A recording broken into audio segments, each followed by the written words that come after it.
She was in, I think, the 5th grade, approximately, when we began to notice that she was missing hair. We recognized there was a problem, we just didn't know what the problem was. My wife found a little pile of hair in her room. It was a real shock for us to realize that that was what was going on, and of course at the same time a lot of confusion on our part. Disbelief, the idea that someone would sit and pull hair or pick or groom themselves to a point of damaging was hard for me to grasp. We started finding wads of hair on the floor next to her bed in the morning. It was shocking, it was alarming, it was disappointing, it was frightening, made me angry because she was doing things I specifically said, don't do that. And I want to control my daughter's behavior. I want her to be a good child and do the things that I wanted to do. And then it grew to alarm because I realized she couldn't stop. It hurt. It hurt to see my beautiful daughter, who was so smart, so pretty, so special, so witty, damaging herself. For years we didn't see our daughter without a bandana on or a hat. You don't want to pity your children. You want to feel like your children are strong and can do anything they set their mind to. And then you look at that and you see that and you go, that's going to hold my kid back. That's going to keep her from being successful someday. And so I think that made us quite fearful. Like most dads thought, you know, well, this is something that needs to be fixed, so I'll fix it. And being a physician, I thought, well, this is something that needs fixed, I'll fix it. And being a surgeon is even worse, because I'm used to fixing things. I'm probably not the only guy who's ever done this. I said, you know, hey, simple enough. We'll put the mittens on at night and a hat, and we'll solve this problem in the next couple of weeks. We'll fix the habit. But what I found out was that there wasn't a real simple answer to the problem. It wasn't a simple fix. There wasn't a simple medication you take and it goes away right away. Over a period of time, it became increasingly frustrating. My wife was feeling guilty in some ways that maybe she had caused this by, you know, saying this or doing that. And I didn't feel like I was the cause of it, but I felt frustrated that I couldn't help her. And what I saw was my daughter suffering. And every dad that has a heart for his kids does not want to see them suffer, and neither do moms. Over time of really not involving myself, it became harder and harder for me to communicate about it because I wasn't part of it. And so it was, I think, unnatural for me, and it was unnatural for her to talk about it. My wife, more than me, quite honestly, making phone calls, calling doctors, calling psychiatrists, calling psychologists, and nobody understood any of this stuff. And thank God for the internet. She put the words in and it came up, and there happened to be a conference for TLC.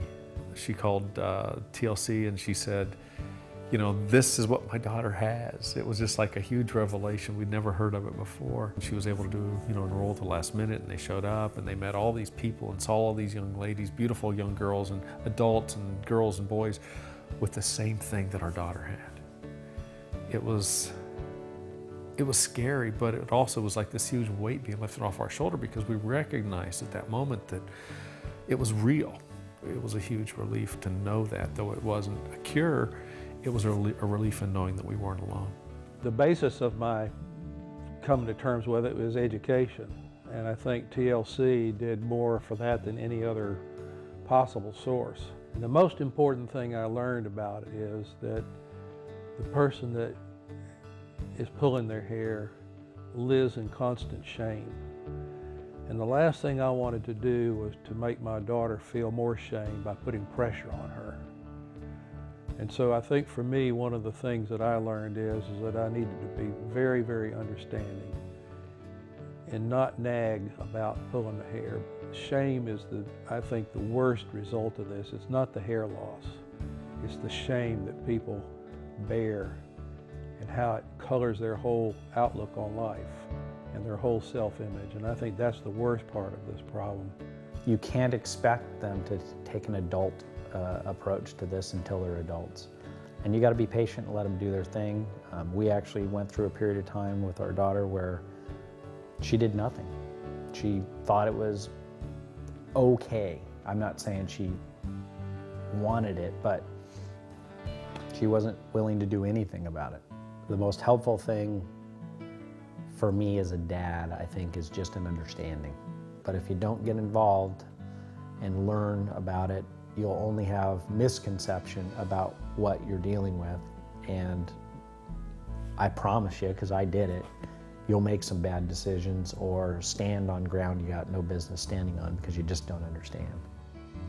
All dads are going to struggle with this. When a dad can't find a solution and can't fix it, it becomes very frustrating. And the tendency is, at least the possibility is, to withdraw and not be as involved in the daughter's life, and maybe not even as involved in the family's life. But I would encourage people, particularly dads, that are facing this with a daughter or a son, that you look past the disorder and look to the future, because there is hope for the future that this will become treatable and become curable. It certainly can become controllable with work on the part of the person that has a difficulty and the family. And, you know, don't give up. We as parents, as fathers, would do anything to help or save our kids. And, you know, I would just say, make that step. Skip your vacation or your, you know, buying new wheels for your truck or whatever it is you're going to do, and send your child and attend with your child one of these retreats or a workshop, or get them down for the wig. It probably will be a $500 bill or a $1,000 bill, and it'll be worth every dime of it. Just the freedom that will build for them. Let them guide their own path to solving this problem. We love to fix stuff. That's what we do best. This is not one you're going to get to fix. It's your child's issue to fix. And we need to back off, be patient, supportive, and be there when they need us, and get out of their way when they want to do it on their own. What I can do is just take her like she is, love her for what she is, not love her for what I wish she was or how I wish she was, but accept her like she is. There's been a lot of difficult periods from the time of manifestation to where we are today. And today she has a beautiful full head of hair. I have a wonderful relationship with my daughter today.